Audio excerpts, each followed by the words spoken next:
Tucked in a corner near Somerset MRT, Emerald Hill Road is one of the quietest streets in Orchard. Its small visual footprint in various maps make it easy to miss when browsing through, but it never fails to bring joy to people who find it. When most people think of a street lined with shophouses in Singapore, they picture this, a sea of asphalt, surface parking lots at the side, and people walking confined to 5-foot ways. But Emerald Hill is different. So, good morning and welcome to Singapore's first VONAV.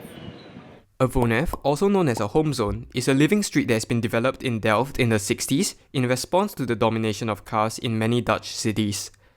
The concept focuses on creating a shared space with traffic calming and low speed limits to shape the street as a destination rather than a thoroughfare.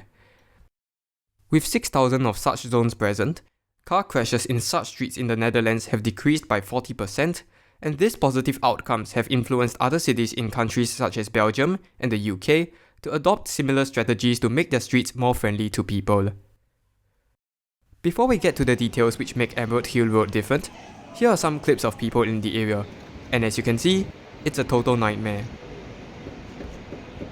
These entitled pedestrians are walking like it's their grandfather's road.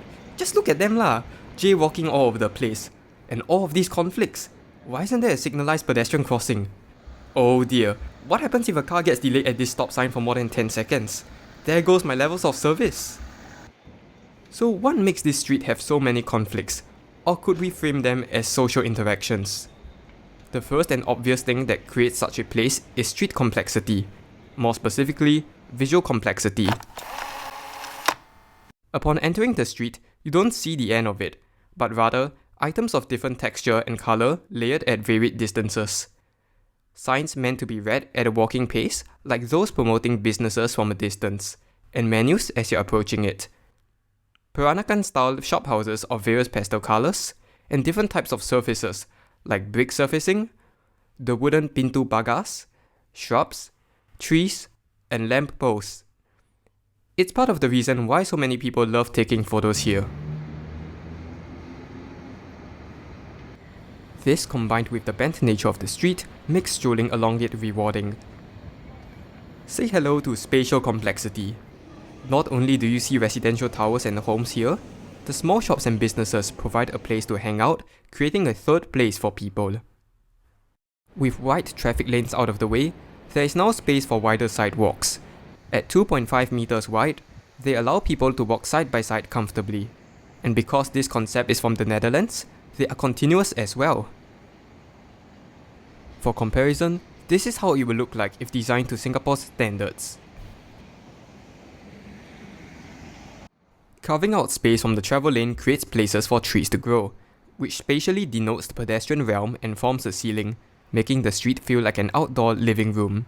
A local thermal comfort study in 2013 found that the acceptable operative temperature range for outdoor urban spaces was 26.3 to 31.7 degrees Celsius, with solar radiation having the most significant influence on human thermal sensation. And as someone from tropical Southeast Asia, trust me that these trees have a huge positive impact on the walking experience.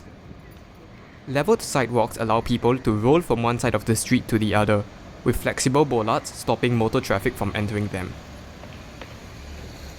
Unlike informal crossings which somehow only permit people to roll across at designated points of the street, this is the real informal crossing, allowing people to roll across the street wherever they please. One major difference that differentiates this street from this is that driving into the area is still permitted, allowing delivery trucks to access the area. However, because it functions as a local access road, people who drive here only do so if they have business to do. But to achieve these levels of walking, cycling, and rolling, the street first has to be safe. And by that, I don't mean framing people walking as vulnerable, but people driving as dangerous. Unlike Dutch VONAVs, Emerald Hill Road doesn't have a sign stating that cars are guests. And unlike many streets in Singapore, this doesn't even have a speed limit sign. Yet somehow people seem to care for each other and nobody speeds down this street. How is this even possible? The coloured brick road surface, instead of grey asphalt, signals the change of a space and produces a sound that raises driver awareness, with a study conducted in Philly finding that on average, they slowed down driving speeds by around 5 km per hour. Chicanes with edges, created using planted trees, remove straight paths for people to speed through.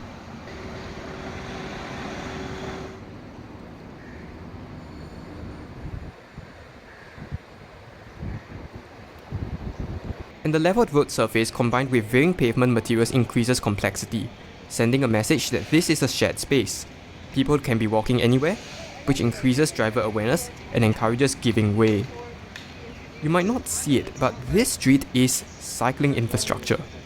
Cycling isn't inherently dangerous, it's only so because of the volume and speed of cars.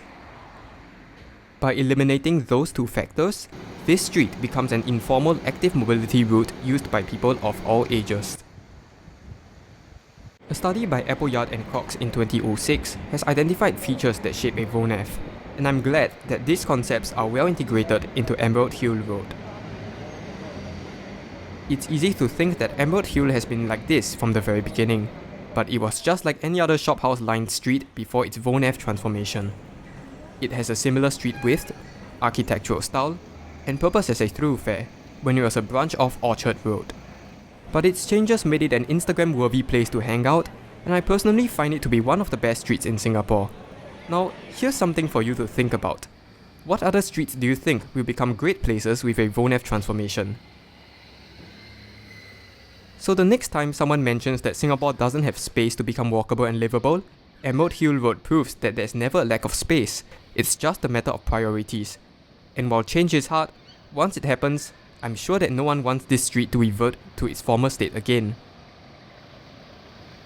The effectiveness of traffic calming doesn't lie in the number of signs erected, but rather the quality of street design. Quite literally, in fact, Emerald Hill is a perfect example of that, and I hope it serves as an inspiration for more towns to emulate, so that more people can enjoy the quality of life that walkable mixed-use destinations can provide.